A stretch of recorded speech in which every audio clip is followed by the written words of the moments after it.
Yun yung nagpapatunay mga tol na magaling na si Jojo mga tol.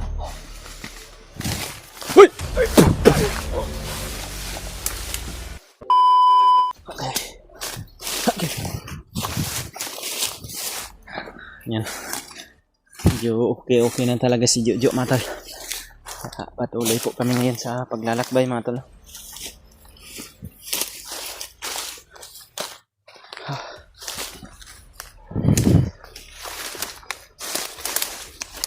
Okay.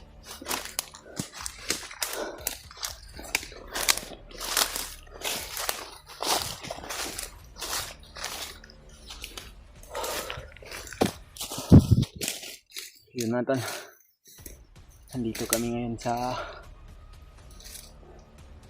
area mga tol, no? Dumaan kung saan yung tinuro ni Lolo sa amin para hindi daw kami masyadong mahirapan sa pagbalik doon sa kinaroroonan ng mga kasamahan namin yun mga tol. At kung saan daw ngayon si Julius. Sabi niya mga tol, dito daw kami dumaan para mas madali daw kaming makarating. Hindi pa ito kalayuan sa kanyang bahay mga tol, no? O sa kanyang kubo. Pero sobrang nagpapasalamat po talaga ako ng lubusan sa kanya mga tol, no? Dun sa matanda na yun, sapagkat siya po talaga ang dahilan kung bakit makapagpatuloy po kami ngayon sa paglalakbay, hanap kay Jojo. Makatulong rin kami mga tol. Yung sitwasyon ni Jojo ngayon mga tol ay medyo okay na talaga siya mga tol, no? Makapaglakad na siya. At sabi po ni Lolo na wag lang daw kaming mabahala dahil mabisa din daw yung binigay niya sa akin na haplas mga tol, o ulana, na kung sasakit daw yung pangangatawan ni Jojo ay yun lang daw yung ipunas.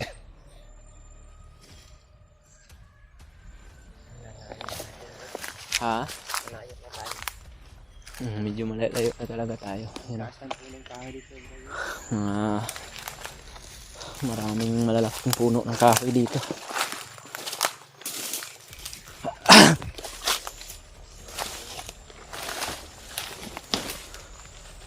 Yan o.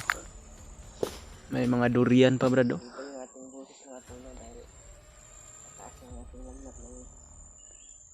Sobrang bugbog sa atin. Bunga yung durian natin.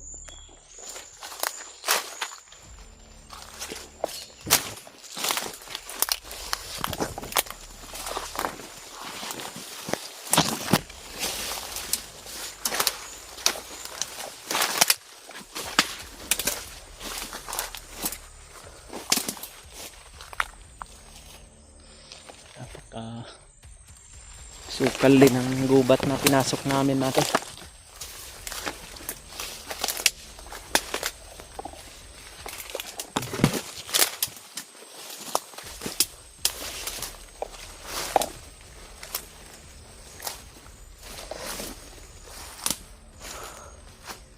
Yun o, napakalaki ng puno na yun o.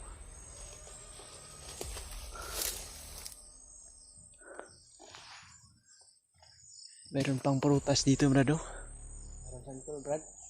Ha? Santol. Durian yan? Ito.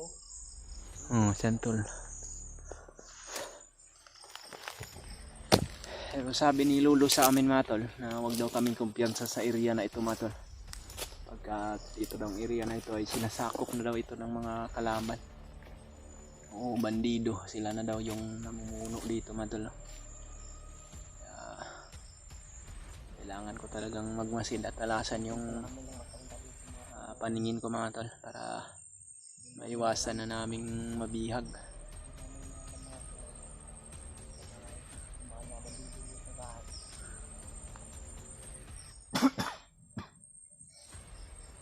Lalamunan ko mga tol. Kamulugan tayo ng gawin dito, Brad. Yung ubo ni Jojo mga tol ay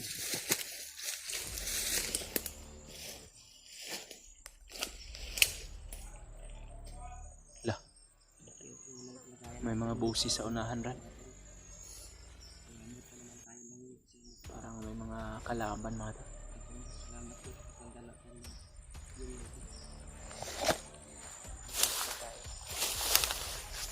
Medyo.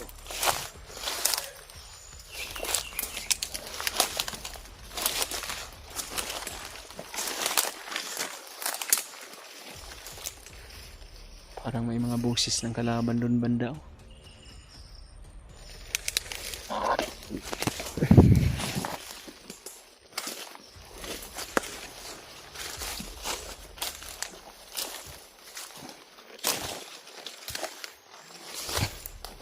Laka. Huwag ka munang lalapit.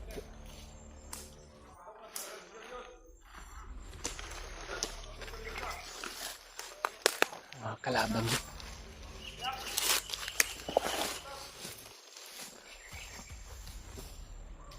Mga bandido to dyan.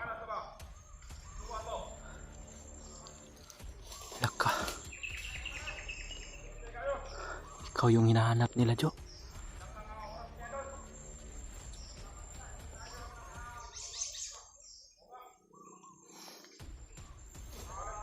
Hanggang dito matol. Bukang bibig pa rin ang mga kalaban namin yung paghahanap nila sa bihag na nakatakas. Si Juju matol.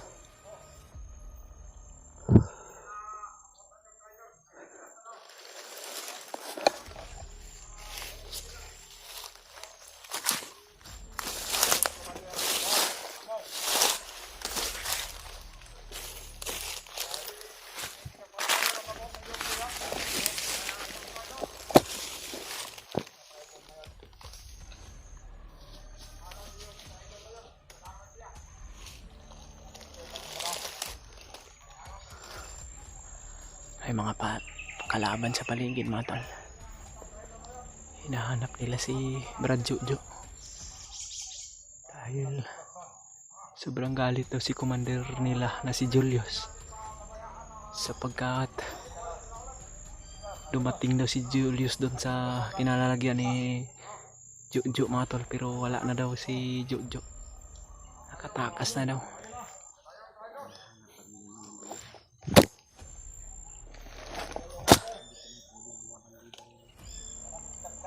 Jo, magtago ka muna dyan, Jo.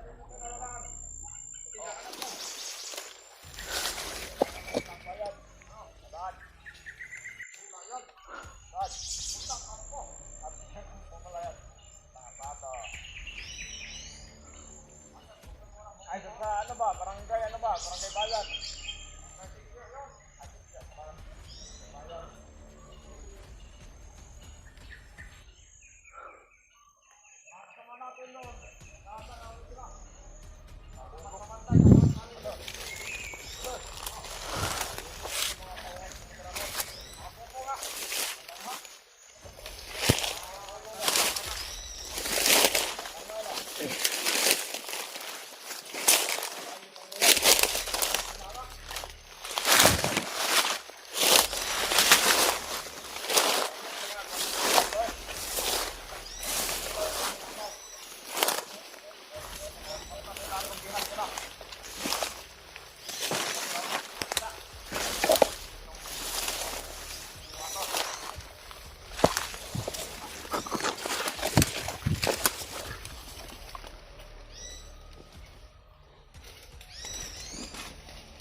Dami mga armas pa dia.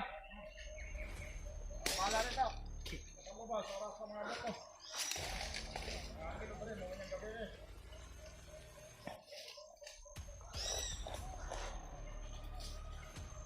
Yan yung nagpapatunay matol na magaling na si Juju matol.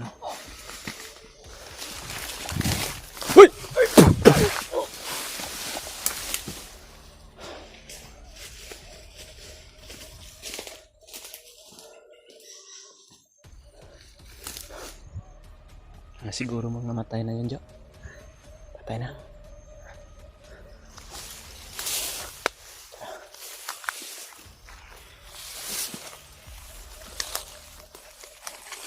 Napakalaking puno, Jo. Parang kuha na. Sobrang laki, tol. Taas ba? Sobrang napagkataas pa. Alam mo ba, Jo, na magaling ako mag-sinso ng kahoy, Jo? Ganito kalaki, Jo. Napakalaking pira na to ba?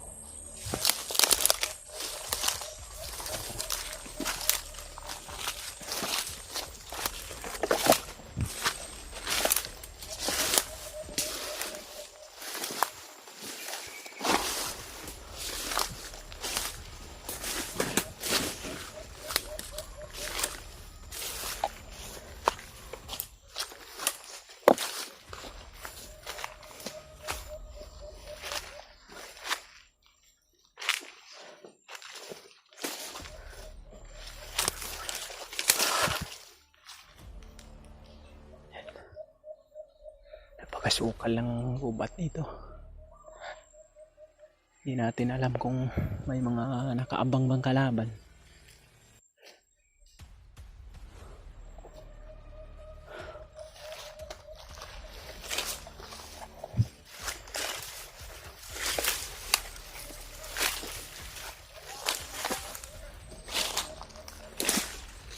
Mga kalaban sa unahan.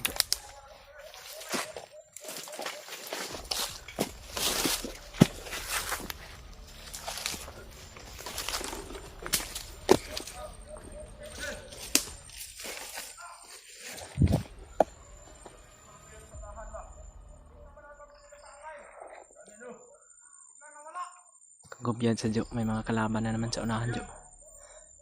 Hinahanap yung iba nilang kasamahan.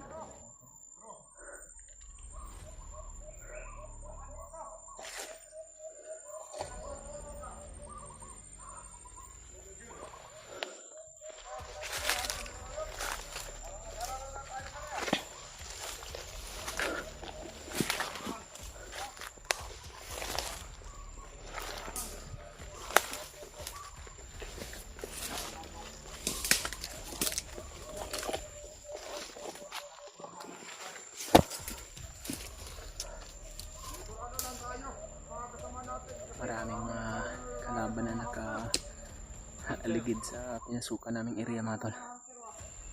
Dahil itong area na ito, mga tol, ay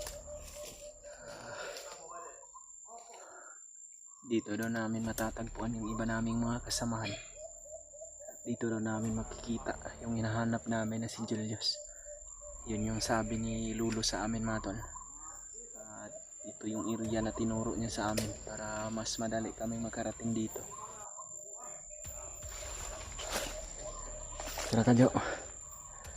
Yun, mga tol, makita po natin yung recovery ng pangangatawan ni Jojo, mga tol, na kaya niya na rin pumaslang ng kalaban.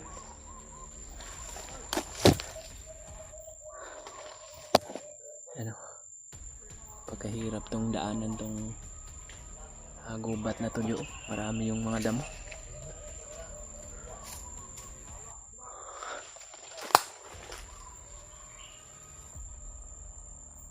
Hindi tayo safety dyan dadaan, Jo. Marami yung mga damo. Mga kalaban pa sa unahan.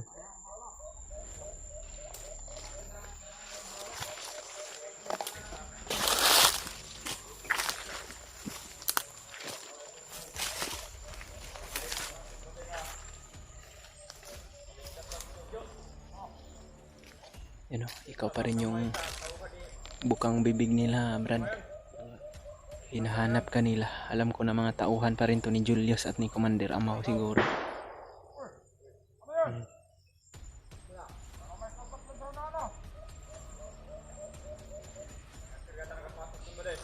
May mga putok sa unahan. Mayroong putok banda dyan, Brad. Oh. Isang bisis lang yun naputok, ha. Hindi kaya sniper. Baka may mga kasamahan tayo dito sa paligid.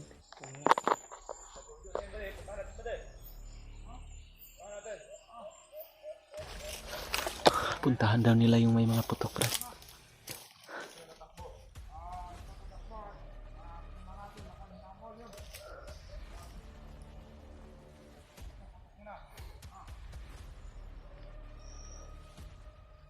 Tara, Jo. Dirito, Jo. Aki, Jo.